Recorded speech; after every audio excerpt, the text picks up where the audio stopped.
ಎಲ್ಲರೂ ಹಾಡ್ತಾರೆ. Hobby singers ಎಲ್ಲ ಇವಾಗ ಸಿಂಗರ್ಸ್ ಹಾಕಿದ್ದಾರೆ ಎಲ್ಲ ಕಡೆ ನಾವು ನೋಡ್ತಾ ಇದ್ದೀವಿ. ಹಾಬಿ ಸಿಂಗರ್ಸ್ ಇಷ್ಟು ಈಗ 4ರಿಂದ 5 ಸಾಂಗ್ ಹಾಡ್ಬಿಟ್ರೆ ನಾನೊಬ್ಬ ಸಿಂಗರ್. ಆಮೇಲೆ ಒಂದು 4ರಿಂದ 5 ಸಿಂಗರ್ ಆಗಿ ಒಂದು 4-5 ಜನ ಸೇರ್ಕೊಂಡು ಅವ್ರು ಗ್ರೂಪ್ ಮಾಡ್ಕೊಂಡ್ರೆ ನಂದೇ ಒಂದು ಟೀಮು, ಅದು ನಂದೇ ಒಂದು ಆರ್ಕೆಸ್ಟ್ರಾ, ಈ ಥರ ಮಾಡ್ತಾಯಿದ್ರೆ.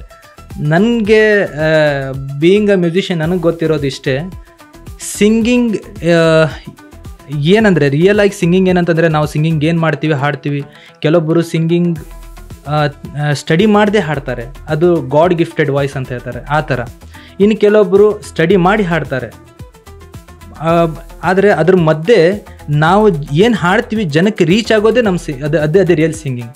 ಅದು ನಮ್ಮ ಸಿಂಗಿಂಗಲ್ಲಿ ಅವ್ರು ಕಳೆದು ಹೋಗಿಬಿಡ್ಬೇಕು. ಒಂದು ಮೂಮೆಂಟ್ ಹೆಂಗಿರುತ್ತೆ ಅಂದರೆ ಸಿಂಗಿಂಗ್ ಸ್ಟಾರ್ಟ್ ಮಾಡಿದಾಗ ಜನ ಅಲರ್ಟ್ ಆದರೆ it means they are listening ನನ್ನ ಸಿಂಗಿಂಗ್ ಅವ್ರಿಗೆ ರೀಚ್ ಆಗಿದೆ ಅಂತ. ಆ ಜನರನ್ನ ಸೆಳೆಯೋದೇ ಸಿಂಗಿಂಗ್ ಅಂತ ನಾನು ಹೇಳ್ತೀನಿ. ಅಲ್ಲಿ ಸಿಂಗಿಂಗಲ್ಲಿ ಎಲ್ಲ ಬಂತು, ಟ್ಯೂನಿಂಗ್ ಬಂತು, ಟೆಂಪೋ ಬಂತು, ಫೀಲಿಂಗ್ ಬಂತು, ಎಕ್ಸ್ಪ್ರೆಷನ್ ಬಂತು, ಡೈನಾಮಿಕ್ಸ್, ರಿಂಗ್ಸ್ ಎಲ್ಲನೂ ಬಂತು ಸಿಂಗಿಂಗಲ್ಲಿ. ನಾವು ಹಾಡ್ತಾ ಇರ್ತೀವಿ, ಏನೋ ಹಾಡ್ತಾ ಇರ್ತೀವಿ. ಕೆಲವೊಬ್ಬರು ಸ್ಟಾರ್ಟ್ ಮಾಡಿದ್ರೆ ಅದು ಯಾವಾಗ ಮುಗೀತದಪ್ಪ ಅಂತ ಹೇಳಿ ಕಾಯ್ತಿರ್ತಾರೆ. ಬಟ್ ನಾವು ಅದನ್ನು ವಿಚಾರ ಮಾಡಲ್ಲ. ನಾನು ಇದನ್ನು ಇನ್ನೂ ಯಾವ ಥರ ಬೆಟರಾಗಿ ಹಾಡ್ಬೋದು ಅನ್ನೋದನ್ನು ವಿಚಾರ ಮಾಡ್ತೀವಿ.